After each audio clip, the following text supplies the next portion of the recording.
Amen.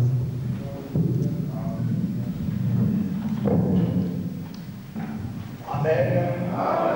Je vais sans tarder inviter les chefs pour nous apporter la parole et nous acclamons le Seigneur pour l'homme de Dieu.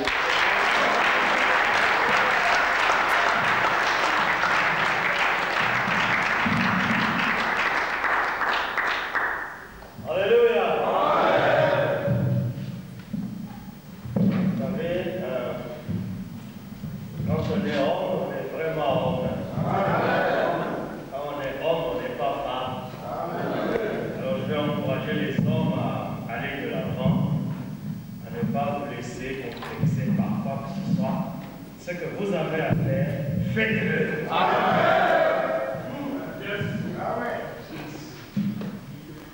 Nous continuons et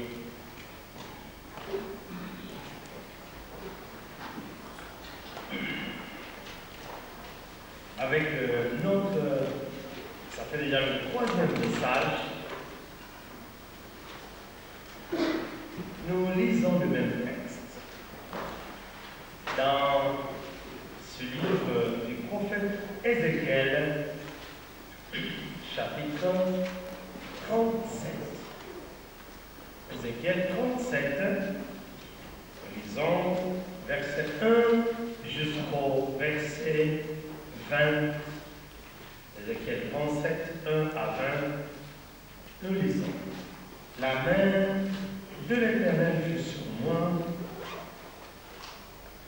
et l'Éternel me transporta par son esprit et me déposa dans le milieu d'une vallée remplie d'ossements. Il me fit passer auprès d'eux tout autour, et voici, ils étaient fort nombreux à la surface de la vallée, et ils étaient complètement secs.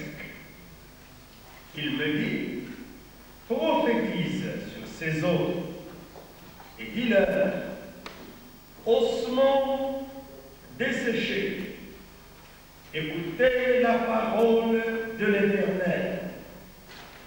Ainsi parle le Seigneur, l'Éternel, à ces eaux.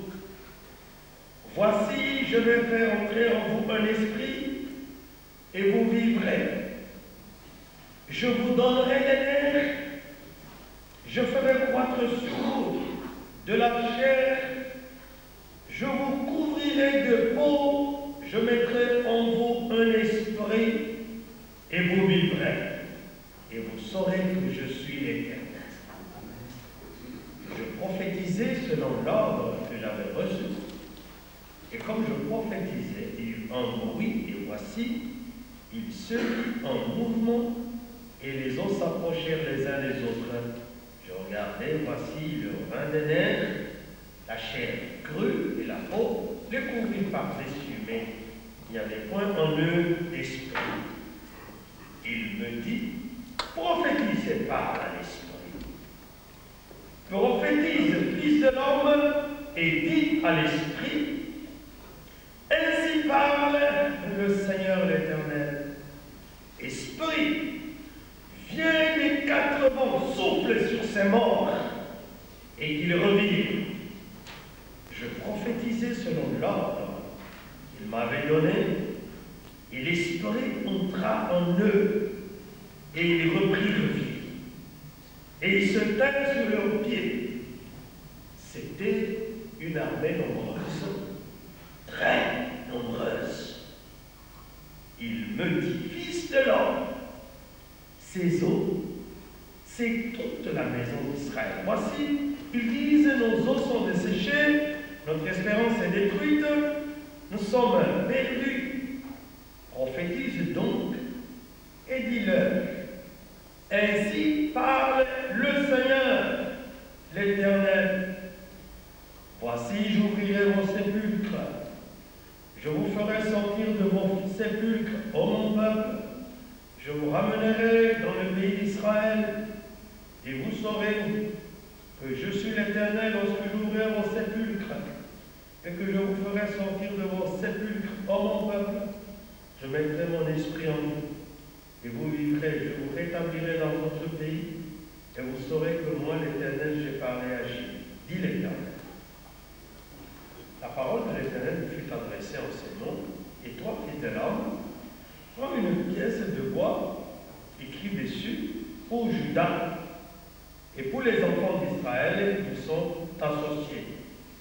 prend une autre pièce de bois, écrit dessus, pour Joseph, bois d'Éphraïm, et toute la maison d'Israël qui lui est associée. Rapproche-les l'une de l'autre pour en former une seule pièce, en sorte qu'elle soit unie dans ta main. Et lorsque les enfants de ton peuple Dieu diront, ne nous expliqueras-tu pas ce que cela signifie? Réponds-leur, ainsi parle le Seigneur l'Éternel. Voici, je reprendrai et je prendrai le bois de Joseph, qui est dans la main d'Éphraïm, et les tribus d'Israël qui lui sont associées. Je les joindrai au bois de Juda, et j'en formerai un seul bois, en sorte qu'il ne soit qu'un dans ma main. Les bois sur lesquels tu écriras seront dans ta main, sous leurs yeux. Amen. Amen. Voilà, nous continuons là. Donc, le prophète est amené dans une vallée, un lieu de désespoir, un lieu d'échec,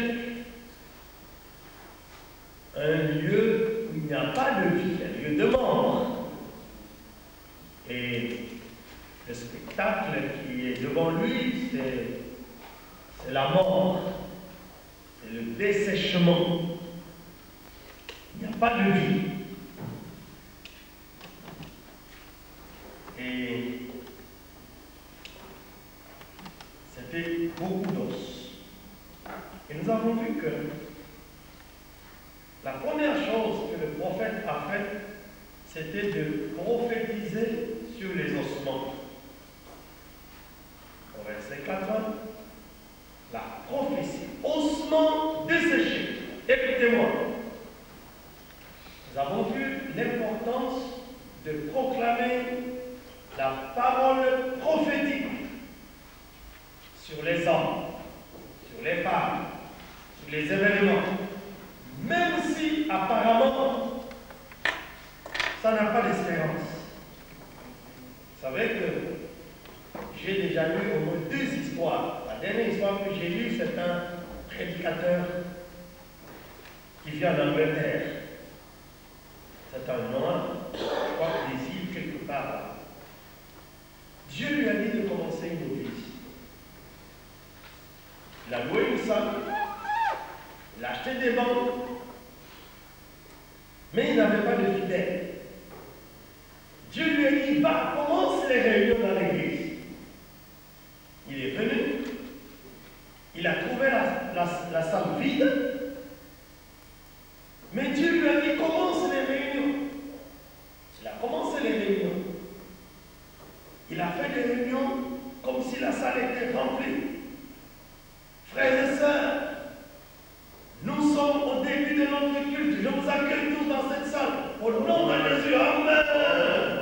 Et il entend les cantiques et il chante, et il chante, et il chante. Nous allons maintenant prier. Levons-nous tous et prions. Et il prie, et il prie. Et il a continué ainsi, jusqu'à ce que Dieu lui a dit, maintenant, prophétisez sur ces chaises. Et il a commencé à dire, levez-vous chaises. Accueillez les personnes qui s'assoient sur vous, que sur chaque chaise, il y ait une personne assise. Au nom de Jésus. Amen. Sur chaque chaise, une personne assise. Au nom de Jésus. Amen. Chaque chaise, accueillez les gens, recevez les gens. Au nom de Jésus. Amen. Il a fait ça pendant 3 mois. Aujourd'hui, il a une des plus grandes églises de Londres.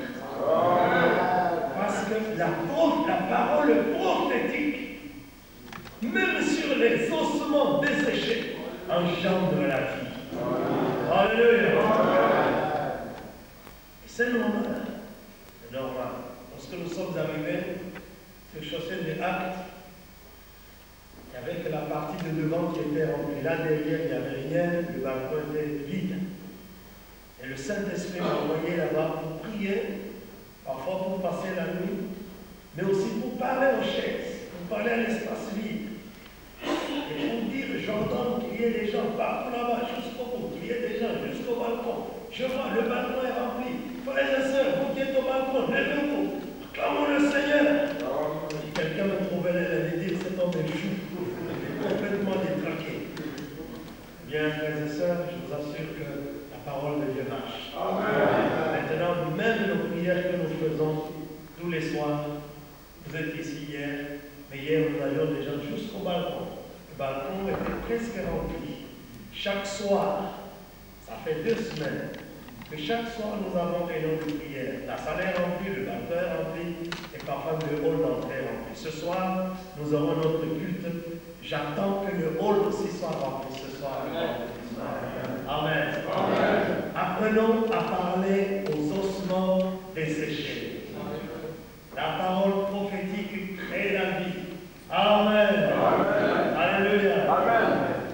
Je peux vous raconter beaucoup d'histoires.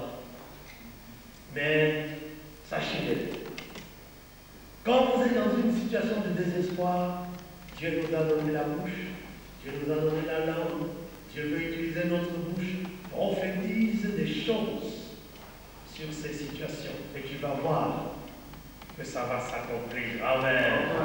Lorsque tu n'as pas de travail, parle à peine de travail, prophétise sur le travail.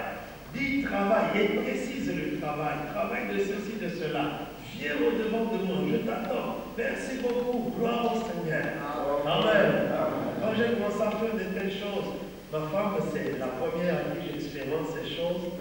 Elle me dit, bon, je crois que, je ne sais pas si tout marche avec toi. Je me rappelle quand j'avais décidé d'avoir une voiture. Alors, je marchais avec elle. Et je lui dis, est-ce que tu vois ce que je vois? Elle me dit, qu'est-ce que tu vois? Je lui dis, je suis en train de me voir passant dans cette rue-là en voiture. Moi, je marche avec elle. Elle prend moi sur le trottoir. Alors je lui dis, est-ce que tu vois ce que je vois? Elle me dit, qu'est-ce que tu vois encore? Je lui dis, tu vois dans la rue là, je suis en train de me voir passant en conduisant ma voiture. Je lui dis, ouais, ça y est. Ça y est. Maintenant tu te vois dans la voiture. Je conduis ma voiture. Amen. Parce qu'à cette époque-là, on mangeait 10 jours. Nous étions 2 étudiants. On mangeait 10 jours par mois. On ne pouvait pas manger le petit déjeuner. On mangeait une fois par jour, mais 10 jours par mois. Les autres 20 jours qui restaient, on devait beaucoup prier pour trouver à manger. Et que je commence à dire que je me vois passant en voiture, c'est une folie. Mais je vous assure que la parole de Dieu marche. Amen. Alléluia. Amen. Ça marche. Ça marche. Ouais. Prophétise sur les ossements. N'oublie pas, puisque vous êtes remplis du Saint-Esprit maintenant, vous êtes pas moins que les prophètes de Dieu. Nous avons vu la deuxième chose quand il a prophétisé, eh bien, il y a eu un bruit. On dit le verset 7. Et puis un mouvement. Et puis les os se sont rapprochés les uns des autres.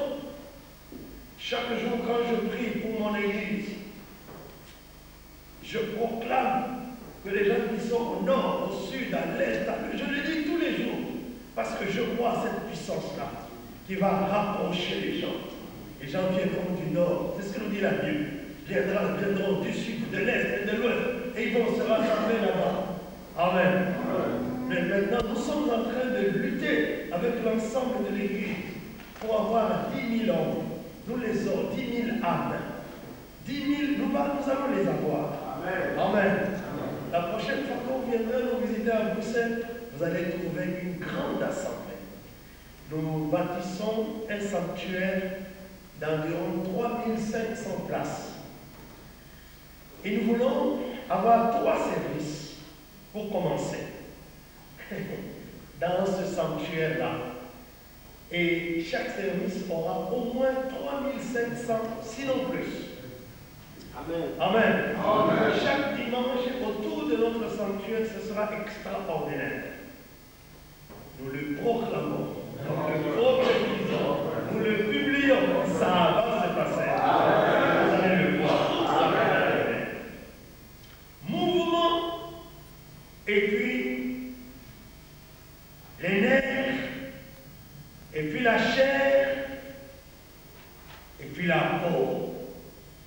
Et puis il lui dit, maintenant la deuxième étape,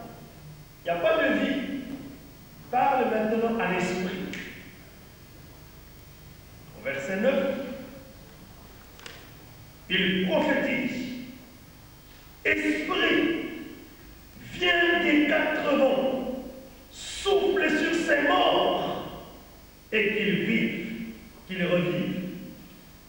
Alors, ceux qui sont à Bruxelles, ils savent que quand nous disons cela, nous le répétons sans nous fatiguer. Esprit, viens des 4 vents, souffle sur ces morts et qu'ils revivent.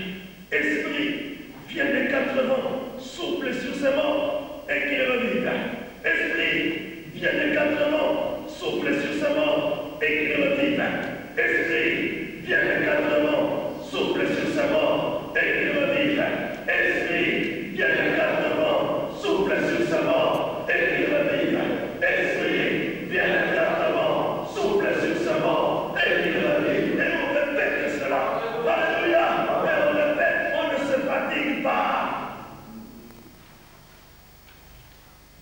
Puis tout à coup, l'esprit a soufflé. L'esprit est entré dans eux. Ils sont sortis. Il dit au verset 10, je prophétisais selon l'ordre qu'il m'avait donné. Parce qu'ici, la Bible, il n'explique pas tout comme cela, mais c'est comme ça que ça se passe. Quand il dit, ossements desséchés, écoutez la parole de l'Éternel, ainsi parle le Seigneur à ses eaux. Voici, je refais entrer en vous un esprit, et vous vivrez, je vous donnerai des fils. Il répète ça jusqu'à ce qu'il voit ces choses se passer. Alors il voit que l'esprit entre, et puis ces gens se mettent sur le pied, ils se mettent à bouger, ils se mettent à vivre, et ils voient que c'est une armée nombreuse. Et c'est ce que nous avons vécu à la fin de ce matin. Nous avons senti le Saint-Esprit agir. Amen. Alléluia. Amen. Vous êtes une grande armée de Dieu. Vous faites beaucoup de dégâts dans le corps du diable. Amen. À partir de maintenant, ne vous taisez plus.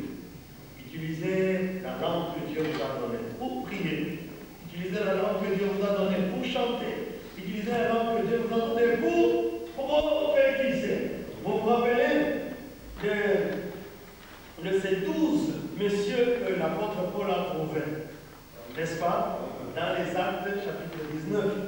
Il leur a dit, nous avons le dernier verset que nous avons lu, est-ce que vous avez déjà reçu le Saint-Esprit? Ils ont dit non.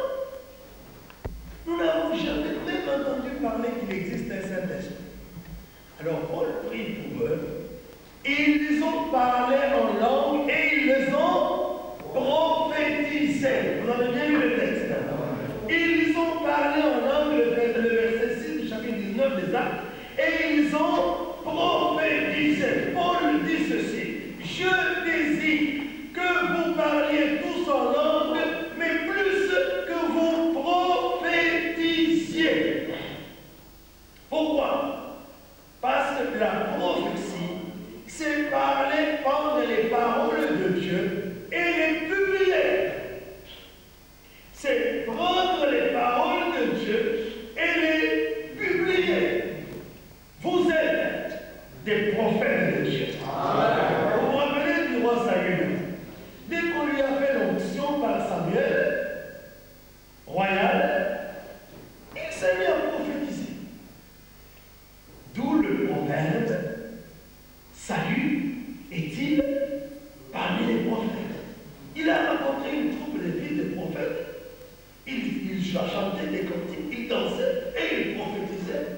Ah, les gens pensaient que Saül c'était un homme ordinaire. Alors, dès qu'il les a vus, il est entré là-bas aussi.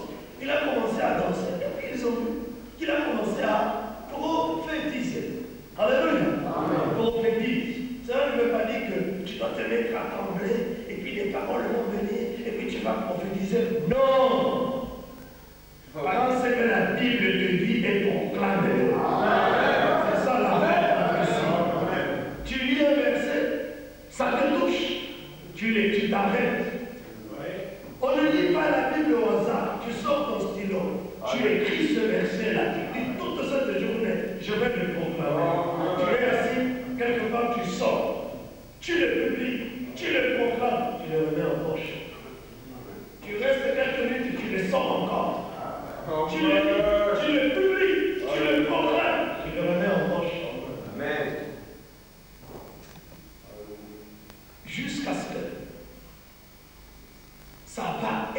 évident que tu continues à proclamer et à publier la prophétie. Maintenant, la troisième étape,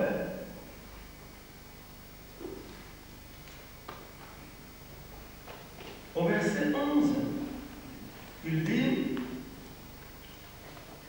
tu vois ces ossements-là, c'est toute la maison d'Israël.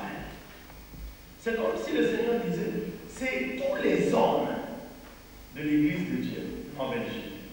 C'est tous les hommes de nos églises qui sont comme ça. Voilà comment ils disent. Qu'est-ce qu'ils disent? Eh bien, des paroles négatives sur eux. Des paroles négatives sur leur état. Qu'est-ce qu'ils disent? Nos os sont desséchés. Notre espérance est détruite. Nous sommes perdus. Voici ce qu'ils disent. Alors il dit maintenant, au verset 12, maintenant que ces hommes ne sont plus des os, maintenant que la chair, les nerfs et la peau a poussé sur eux, maintenant qu'ils ont l'Esprit de Dieu et qu'ils sont en mouvement, tu peux maintenant prophétiser sur eux. Tu peux maintenant leur dire les paroles de Dieu.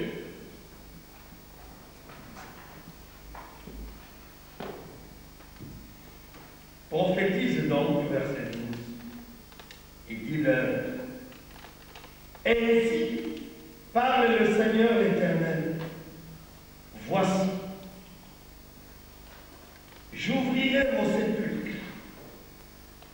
Je vous ferai sortir de vos sépulcres. Ô mon peuple, je vous ramènerai dans le pays d'Israël.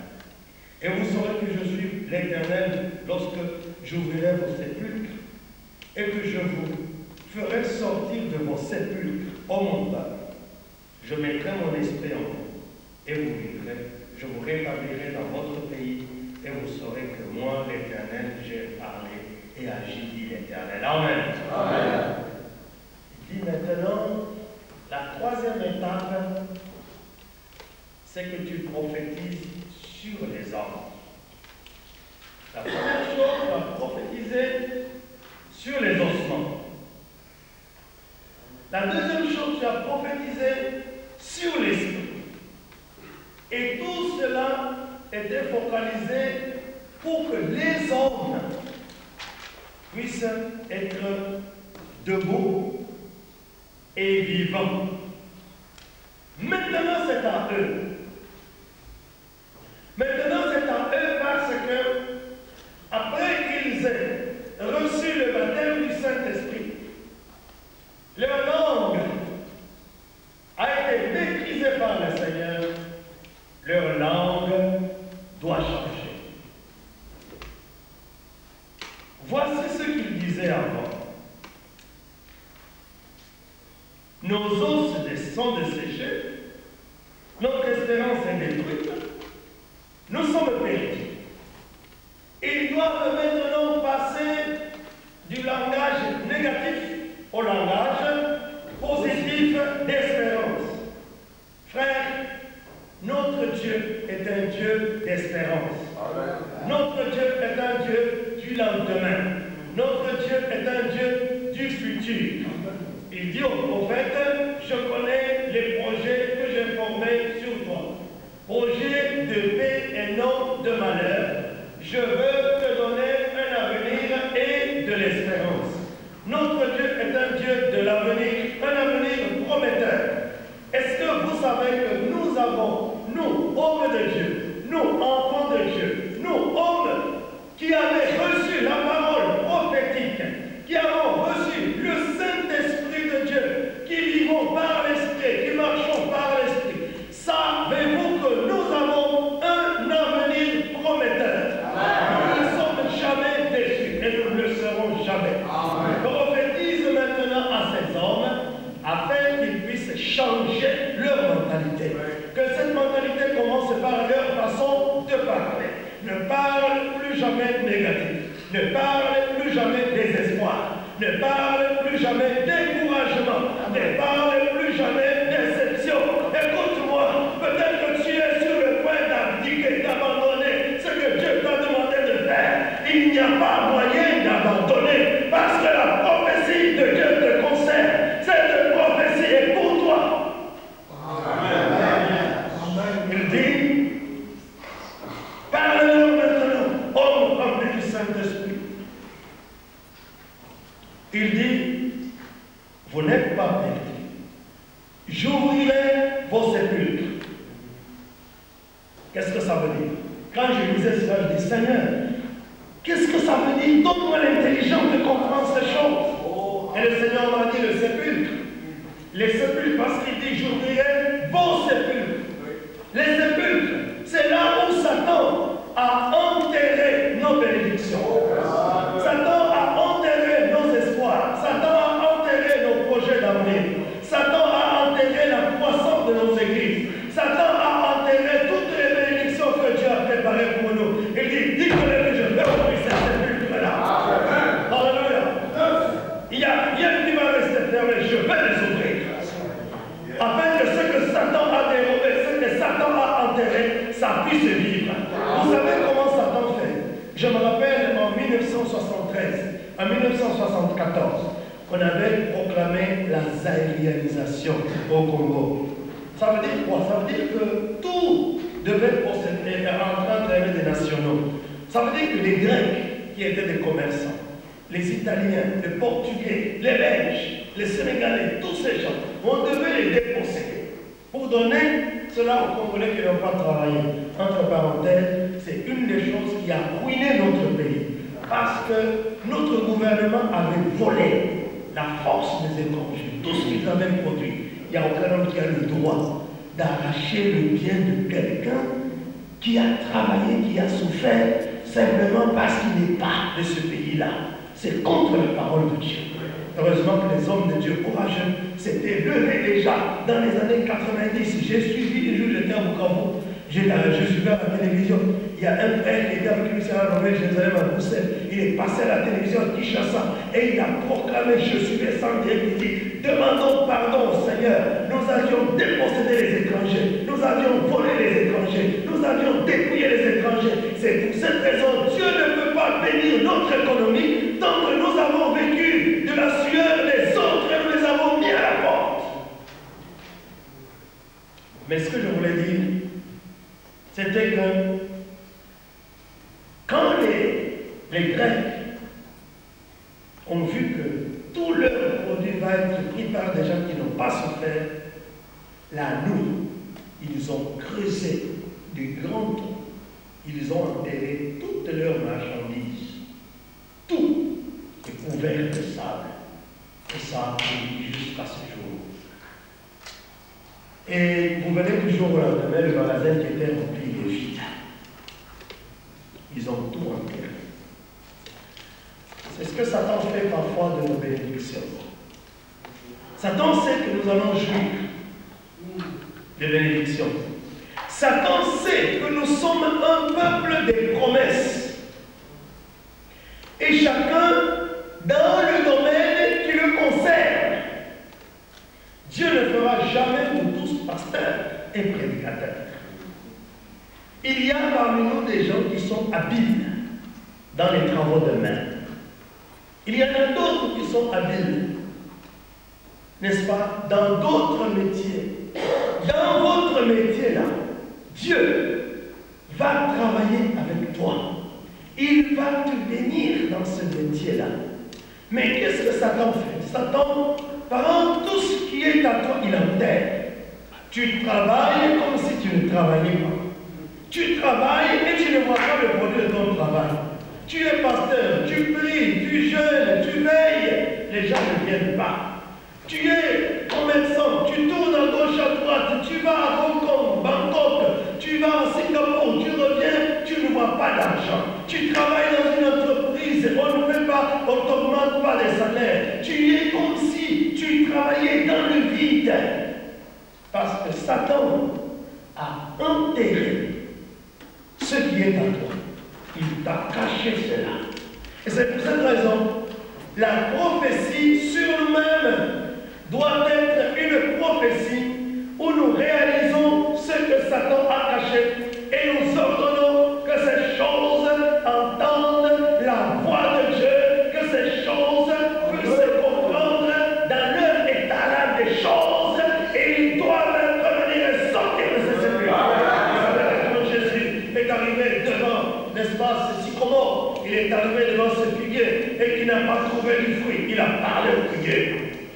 Il a dit, toi, figuier, il n'y aura plus jamais de fruits sur toi. La Bible dit que le lendemain, quand ils sont revenus, ils ont trouvé que le figuier avait séché. Parce que la nature sait entendre la prophétie de Dieu. Lorsque Jésus était dans la barque avec les apôtres et que l'eau a commencé à s'agiter et qu'il y avait des vagues partout, les gens pensaient qu'est-ce qu'il allait faire. Il s'est levé et il a parlé au vent. Il a dit, tais-toi, silence.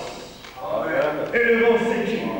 Parce que les éléments de la nature savent entendre les éléments de la prophétie de Dieu. Ils savent entendre la voix de Dieu. Ils savent entendre les choses de Dieu. Commande aux choses, dit au sépulcre de s'ouvrir et de sortir et de cracher ce que Satan a enterré, ce que Satan a volé. Vous savez que pour certaines personnes, on enterre même les fétiches devant leur maison. Certains, c'est devant leurs églises. Certains, c'est même dans les estrades de l'église. Les féticheurs viennent enterrer pour qu'il n'y ait jamais de succès, qu'il n'y ait jamais de prospérité. Tu dois faire une parole de prophétie. Vous savez, la prière, elle ne peut être efficace que quelque part si elle se termine ou est accompagnée d'une parole de prophétie qui fait ressortir les choses mortes, les choses cachées, les choses que Satan a enterrées, les choses que Satan a essayé d'éloigner de toi, qu'il t'a volé pour que tu ne les vois jamais. Il dit jamais, vous allez prophétiser à ces gens, vous allez leur dire, je vais faire ouvrir vos sépulcres vont s'ouvrir. Tout ce que Satan a caché, je vais les faire sortir à la surface. Les chrétiens que Satan t'a cachés, ils reviendront à la surface, ils reviendront l'un à l'autre, l'un sur l'autre. Ils sont cachés quelque part, vous ne les connaissez pas, mais Dieu les connaît. Mais tu dois maintenant parler et dire, sépulcre, ouvre-toi, toi qui caches les trésors, toi qui caches les biens que Dieu m'a donné, toi qui caches les armes que Dieu m'a donné, toi qui caches la bénédiction que Dieu m'a donnée. J'entends que les sépulcres. Vous devez vous ouvrir au nom de Jésus. Ouvre vos sépulcres, Seigneur, je l'ai dit, au nom de Jésus. Chaque jour, dites-le. Dites-le. Alléluia. Si vous êtes un homme d'affaires, entrez dans votre affaire et commencez à dire, cet endroit est rempli de la marchandise, depuis le plafond jusqu'en bas. Je vois là-bas, telle marchandise, là-bas, il y a telle marchandise. Tu dois sortir, mets-toi là-bas, comme marchandise, mets-toi là-bas, et toi tu te mettras là-bas. Et tu commences à placer les choses dans la salle. Je vois cette pièce est trop petite, je vois cette pièce est trop remplie, il n'y a plus de place pour entreposer les marchandises. Je vois des clients qui entrent et qui sortent, des clients entrent, sortent, entrent, sortent. Oui, bienvenue, entrent, sortent.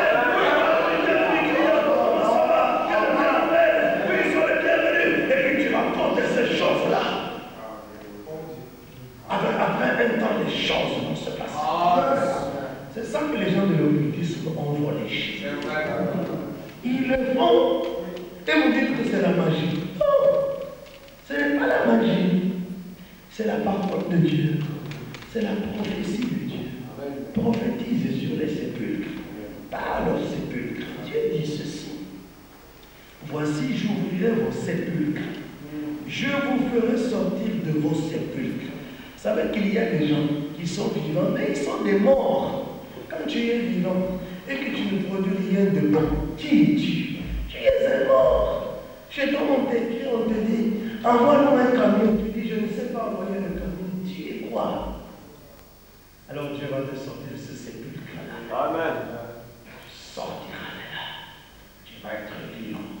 Quand tu recevras un divin, dans 2 mois, je vous l'enverrai. Je suis vivant. N'est-ce pas? Amen.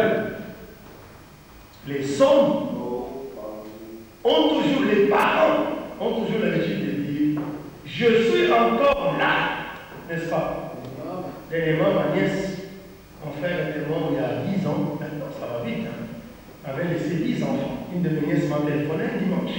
Entre les cultes. Alors oui, on est venu doter. Alors, je me suis poigné comme ça. Ouais, mais nous voulons que tu nous dises qu'est-ce qu'il faut demander.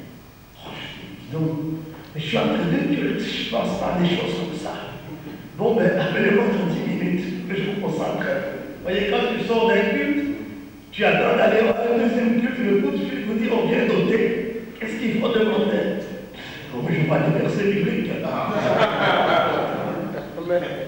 Alors après, il me téléphone. Oh, j'écris des petites choses, et puis je leur dis, voilà, il y aura ceci, il y aura cela, il y aura cela. Et puis je lui dis, mais, et toi la fille, tu dois savoir que je suis encore là. Je ne veux pas que tu te maries n'importe comment. Dans la vie de Lubumbashi, je suis encore là. Amen. Amen. J'ai dit à la fille, je suis là. Je suis là. Je suis encore là. Je ne suis pas mort, ça veut dire. Je suis encore vivant. Amen. Amen. C'est ce que nous devons dire. Sortir de sépulcre, c'est dire, je suis encore là. Je suis vivant. Je peux faire quelque chose. C'est ce que les hommes devaient faire dans les églises. C'est de venir voir le pasteur en disant, pasteur, nous sommes là. Amen. Sors de ton sépulcre. Pasteur, nous sommes là. Amen. On est pas morts, on est là.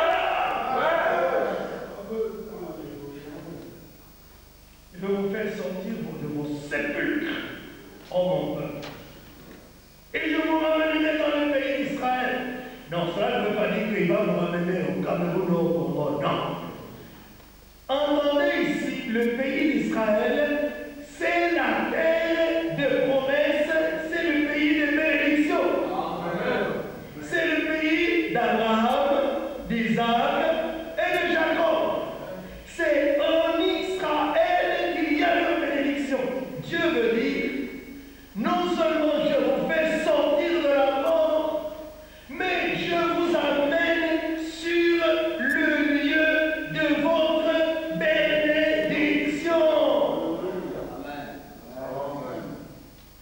Là où Satan va voler. Peut-être que le travail que vous faites, ce n'est pas ça le travail que Dieu vous a appelé de faire. Alors Dieu va vous donner le travail d'Israël, là où il y a votre bénédiction. Amen. Amen. Je veux vous sortir de sépulcre. Je veux ouvrir le sépulcre. Ce que Satan a caché, je veux vous le restituer. Et je veux vous emmener là où se trouve votre bénédiction.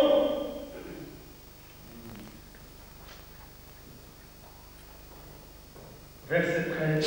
Et vous saurez que je suis l'Éternel lorsque j'ouvrirai vos sépulcres et que je vous ferai sortir de vos sépulcres en mon peuple. Amen. Amen. Comment nous allons savoir que notre Dieu est vivant? Que le Dieu que nous adorons, nous n'avons pas honte de le proclamer. Si ce que vous avez, ce n'est pas vos efforts que vous l'avez, vous avez raison d'avoir honte de Dieu, parce que Dieu n'a rien fait pour vous. N'est-ce pas? Mais il y a des gens qui nous disent ça. Non. Moi, un jour, j'ai été voir un Américain. C'était aux États-Unis. Sa femme est une grande amie à nous. Elle a déjà vécu chez nous.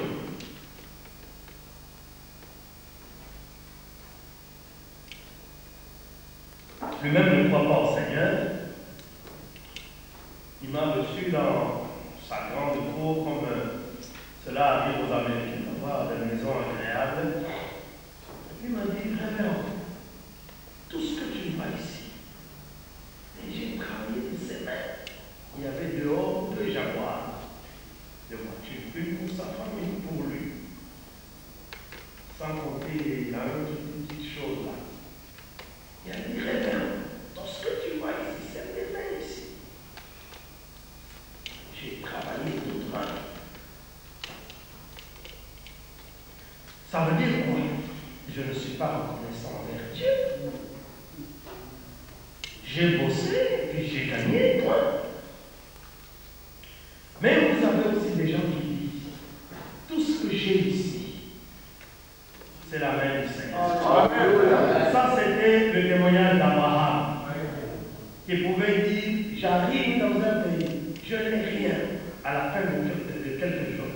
l'Éternel, j'ai tout. Ça, c'était le témoignage d'Isaac, qui pouvait dire, je suis arrivé à Guérard, je n'avais rien sinon la parole de Dieu. J'ai semé, j'ai eu 100 fois. J'ai semé, j'ai eu 100 fois. J'ai semé, j'ai eu 100 fois. 100 fois, fois 100 fois, fois 100 fois. Alors ça devient des milliards. Maintenant, je suis riche, je suis fort riche. C'est parce que Dieu m'a béni. Je suis reconnaissant envers Dieu. Mon Dieu est vivant. Et c'est pour ça que, n'est-ce pas, Abimelech, qui était le roi des Philistins, au chapitre 26 du livre de Genèse, il est venu accompagner les Phicol, qui était le chef d'armée d'Abimelech, pour négocier avec Isaac, pour dire non, nous voyons que tu es un homme trop béni par Dieu, tu es trop fort, signe un traité de paix. Dimanche passé, je disais à mon assemblée que dans le mot bénédiction, il y a le fait que Dieu fait de nous des grands hommes. Un roi ne peut pas venir avec son chef militaire pour signer un traité de paix avec un homme de rien du tout. Il vient avec un chef militaire pour signer un traité de paix avec un homme puissant qui a la dignité royale. Isaac a reçu la dignité royale à cause de Dieu, à cause de la bénédiction de Dieu. Et Abimelech avait peur d'Isaac parce qu'Isaac avait un rang de roi, un roi puissant et fort, même s'il n'était pas ministre, même s'il n'était pas chef d'État, même s'il n'était qu'un immigré, même s'il n'avait pas d'armée, mais il avait des potentiels. C'est un homme béni. Alléluia. Alors cet homme-là, il peut dire, mon homme béni le Seigneur. C'est à cause de toi que je suis comme ça. Un dit Jacob qui est parti chez Laban, un pauvre, un Laban méconnu, un Laban qui n'avait pas d'éclat. Jacob l'a enrichi. Et Jacob lui-même s'est enrichi dans l'espace de 6 ans. 14 ans, il a enrichi Laban, pour lui-même 6 ans. Et quand il revenait avec son groupe, c'était impressionnant. Il a dit à Esaü, mon frère, Dieu m'a béni. Je suis reconnaissant envers Dieu. Tout ce que j'ai ici, c'est Dieu. Il avait connu le baptême d'un temps. C'est un David qui pouvait dire, mon âme bénit le Seigneur. Et il n'oublie aucun de Seigneur. Mon âme bénit le Seigneur. Et que tout ce qui est en moi bénisse son Seigneur. Parce que David, c'était un petit berger quelque part caché. Dieu l'a sorti de l'ombre. Dieu lui a donné la victoire publique sur un géant. Dieu lui a donné d'être vainqueur partout où il partait. Dieu lui a donné l'onction royale. Dieu l'a protégé contre les attaques de l'ennemi. Dieu lui a donné une royauté grandiose. Dieu lui a donné d'être un roi paisible. Il est dit qu'au temps de David, l'argent et l'or étaient ordinaires comme des pierres en Israël. Cet homme pouvait dire, mon âme, bénis le Seigneur. Alléluia. Ce qui est en moi, bénis son Saint-Nom. Quand nous avons la bénédiction de la part de Dieu, nous pouvons dire vraiment, ici ce n'est pas moi. Ici ce ne sont pas mes capacités. Ici ce n'est pas mon diplôme. Il y a des gens qui ont le même diplôme que moi, qui ont le même âge que moi, qui sont venus du même point que moi, qui habitent le même quartier que moi, qui ont la même chance que moi, qui n'ont pas la moitié de ce que j'ai. Ce n'est pas la chance, c'est la main de Dieu. C'est pourquoi il dit au verset 13, et vous saurez que je suis l'Éternel. Que sur ce point c'est Dieu. Alors je disais, une telle personne ne peut pas avoir honte de louer Dieu, de bénir Dieu, de parler de Dieu. Vous vous rendez compte pourquoi David a dansé publiquement et que sa femme l'a méprisé? Parce qu'il savait qu'il ne peut pas se gêner de danser devant le Seigneur.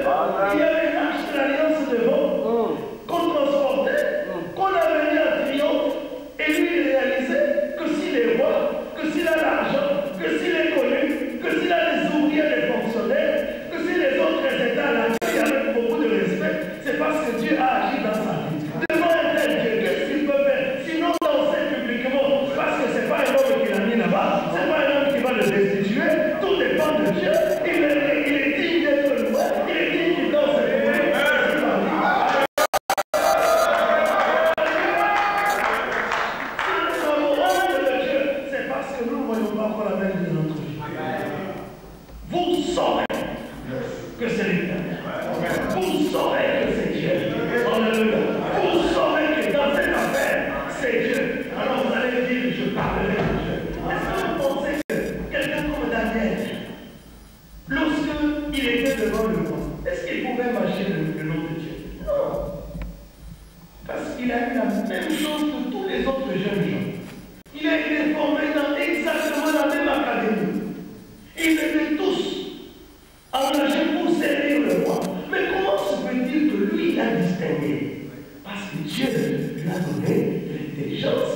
est là, ça reste. Et toutes les fois qu'on appelait Daniel pour interpréter une vision d'un rêve, il disait toujours, ce que je vais vous dire, en tout cas, c'est le Dieu qui est dans les cieux, qui a fait cela. C'est lui qui m'a révélé, c'est lui qui est le même de l'histoire et du temps. Moi, tout ce que j'ai fait, j'ai prié. Dieu a fait cela, alors moi, incline-toi maintenant devant Dieu et attends. Vous saurez que je suis l'Éternel. Dieu voudrait qu'un homme puisse situer son Dieu exactement là où il doit être. Et nous pourrons situer Dieu lorsque nous verrons ce que Dieu fait pour nous. Lorsque Dieu va commencer à ouvrir les écrits. Lorsque Dieu va commencer à nous donner des bénédictions. Lorsque Dieu va nous faire grand. Et que nous disons, ici, il n'y a rien d'autre. C'est Dieu. Alors, dans ma maison, je ferai ce que Nebuchadnezzar a fait. Vous savez, quand on a pris Daniel, au chapitre 6 de Daniel, on l'a mis dans la fosse aux lions. Et que les lions n'ont pas touché à Daniel, Nebuchadnezzar a publié un édit. Il a dit, écoutez tous mes sujets, dans tout ce royaume-ci, on n'adore plus d'autre Dieu, sinon le Dieu de Daniel. Lui, il a la capacité de fermer la gueule. Il est bon que dans la société où tu travailles, on dise, dans cette histoire, c'est le Dieu de Bethel qui nous a sauvés. Amen. Alléluia. Vous saurez vivre. Dieu veut que nous puissions vivre avec lui, que nous pouvons savoir que c'est lui, que nous puissions le toucher que c'est lui, que nous puissions témoigner que c'est lui, que nous pouvions dire que c'est lui. Quand il dit, mais vous recevrez une puissance, le Saint-Esprit survenant sur vous, et vous serez les témoins. Témoignez de quoi? Il y a des rigolos qui sont dans la rue, qui croisent les gens, et qui disent, nous sommes allés témoigner. Est-ce que vous connaissez Jésus-Christ? Le type dit, quel Jésus? N'est-ce pas? Comme les gens qui étaient marqués à Paris, ils sont à la porte de quelqu'un. Le monsieur sort. Est-ce que vous connaissez Jésus? Il dit, non, monsieur. Moi, je suis nouveau dans le quartier, demandez un peu au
C'est comme ça, n'est-ce pas?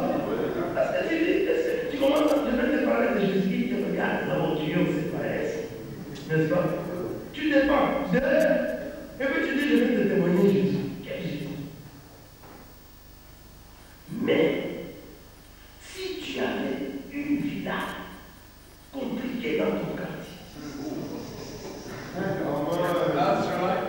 et tu appelais les voisins pour une fête, et qu'ils venaient pour un anniversaire de vos enfants, et qu'ils mangeaient, qu'ils buvaient, et que tu leur disais, mes amis, je suis heureux de vous présenter un ami. Tout le monde dit là, ah, oui. Et tu vas dire, c'est Jésus. Il m'a aidé à faire ceci. Tout cet argent, je travaille à tel endroit. C'est lui qui m'a aidé à gagner ça. Je paye mes impôts, je ne vole pas l'État. Voici ce que je suis.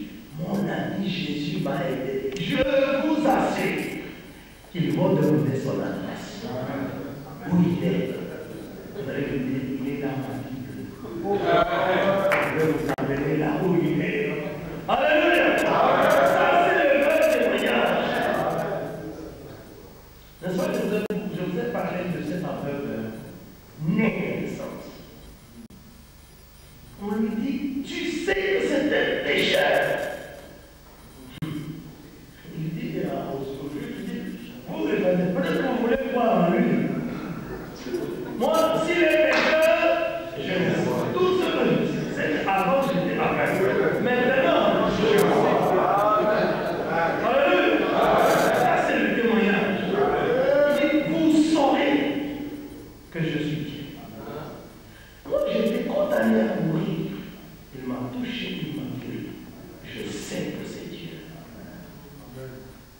comme ce papa que j'ai vu pendant la semaine, il m'a appelé pour louer le Seigneur. Il m'a dit, j'avais le cancer, je mourrais. Pour prier, on fait quelque chose. Voici le résultat. Plus de traces. Amen. Bonne santé. C'est extraordinaire. Il peut dire, vous saurez que je suis Dieu quand je vais vous sortir de mon sépulcre. Verset 14. Je mettrai mon esprit en vous et vous vivrez. Je vous rétablirai dans votre pays et vous saurez que moi, l'Éternel, j'ai parlé et agi. J'ai parlé et agi. Il y a ici une promesse de nous restaurer dans notre droit. Monsieur, ne reste pas loin de tes droits. Tu as des droits. Tu as des droits que Dieu a préparés pour toi. Mais tant que tu es dans les liens de la mort, comment tu vas retrouver les droits? Demain, nous parlerons des choses un peu dures dans la récupération de ces droits-là. J'espère. J'espère. Amen. Amen. Il dit, j'ai parlé et cherché. Il répète, je veux vous remettre dans vos droits. Vous avez les droits. Quand vous vous convertissez, vous devez avoir les droits.